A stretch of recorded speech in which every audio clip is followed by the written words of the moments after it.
The news coming in right now is shaking Nigeria's oil and gas sector in a very serious way. Two of the most powerful regulators in the industry have stepped down at the same time.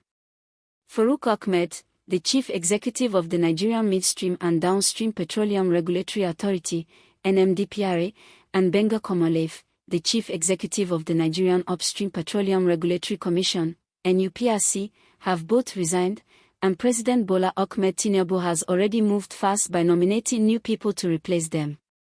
This development is not small, and it affects fuel supply, investments, government policy, and the general direction of Nigeria's energy future. As you are watching and listening to this real-time update, please remember to like this video and subscribe to the channel so you don't miss important news like this. Now, let's break it down in a simple way so everybody can understand what is really going on. These two agencies, NMDPRA and NUPRC, are the backbone of Nigeria's oil and gas regulation. One handles the upstream side, which includes crude oil exploration and production, while the other handles the midstream and downstream side, which includes refining, fuel importation, distribution, and pricing issues. The people in charge of these agencies control how the oil sector works in real life. So when both heads leave suddenly, it is a big signal that something serious is happening behind the scenes. If this update is making sense to you, please like this video and subscribe now. Farouk Ahmed became a well-known name in recent months because of strong disagreements involving fuel supply and refinery operations. His agency, NMDPRA, was at the center of decisions about fuel imports, refinery standards, and pricing structure. Many Nigerians had questions about why Nigeria was still importing large volumes of fuel even after investing heavily in local refining. Tensions rose when private sector players openly complained that regulatory decisions were hurting local production and discouraging investment. These issues created public debates, media attention, and pressure on the regulatory system. As these discussions were happening, confidence in the system became shaky. Please don't forget to like this video and subscribe as we continue with the full story. At the same time, Benga Komolafe was overseeing the upstream sector through NUPRC. His role covered oil licenses, production targets, and monitoring of international oil companies and local operators.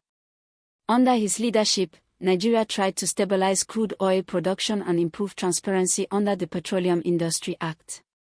However, when challenges in the downstream sector started affecting the whole value chain, attention naturally shifted to the leadership of both agencies.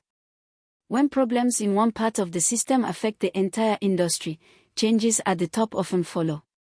That is exactly what we are seeing now. Please like and subscribe so you stay updated on how this unfolds. Now, the key point here is timing. These resignations did not happen slowly. They happened close together, and the president did not waste time. President Tinubu accepted the resignations and immediately nominated new leaders for both agencies. This shows that the government wants continuity and stability. It also shows that the administration understands how sensitive the oil and gas sector is to uncertainty.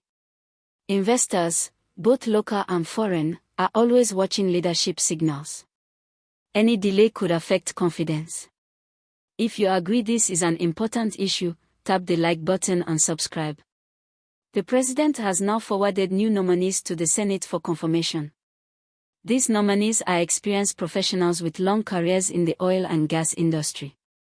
The message from the presidency is clear: the government wants people who understand the system deeply and can manage pressure.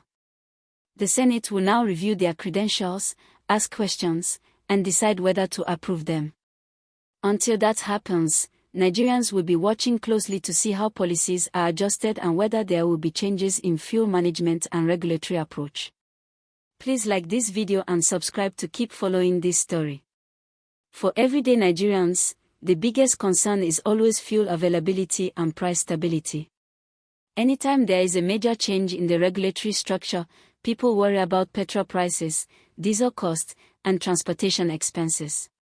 While there is no official announcement of price changes yet, the truth is that leadership decisions often influence market behavior. That is why this development matters beyond government offices. It affects traders, transporters, businesses, and families.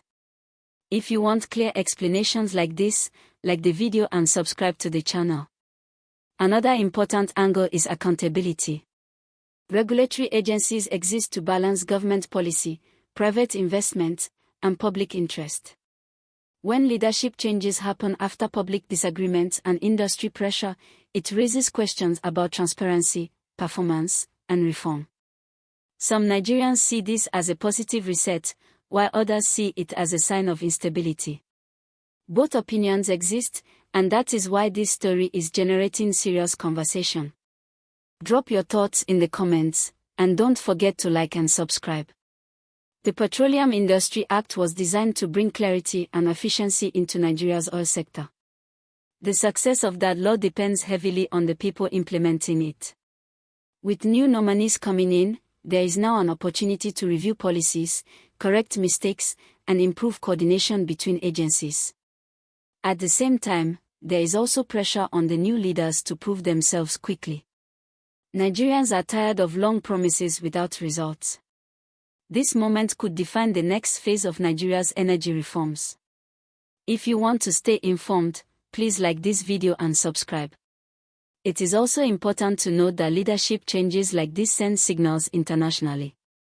Nigeria competes with other oil-producing countries for investment. Stability, clear rules, and predictable regulation attract investors. Sudden exits can cause concern, but quick replacement can also reassure the market. How this balance plays out will depend on how the new nominees communicate and act once they are confirmed. As always, like this video and subscribe for continued updates. As the story continues to develop, many Nigerians are asking whether this will lead to better coordination between refineries, fuel importers, and regulators. There is hope that fresh leadership can reduce friction, improve efficiency, and focus on long-term national interest. There is also caution, because past changes have not always delivered immediate improvement. This is why close monitoring is necessary. Please like and subscribe so you don't miss the next update. In conclusion, the resignation of Farouk Ahmed and Komolafe, and the swift nomination of their successors by President Tinubu, marks a major turning point in Nigeria's oil and gas governance. It reflects pressure, reform efforts, and the high importance of the sector to the nation's economy. Nigerians will now be watching the Senate process, the response of the market, and the actions of the incoming leaders. This is real-time news with real impact. If you found this breakdown useful, like the video, subscribe to the channel, and share it with others so they can understand what is happening too.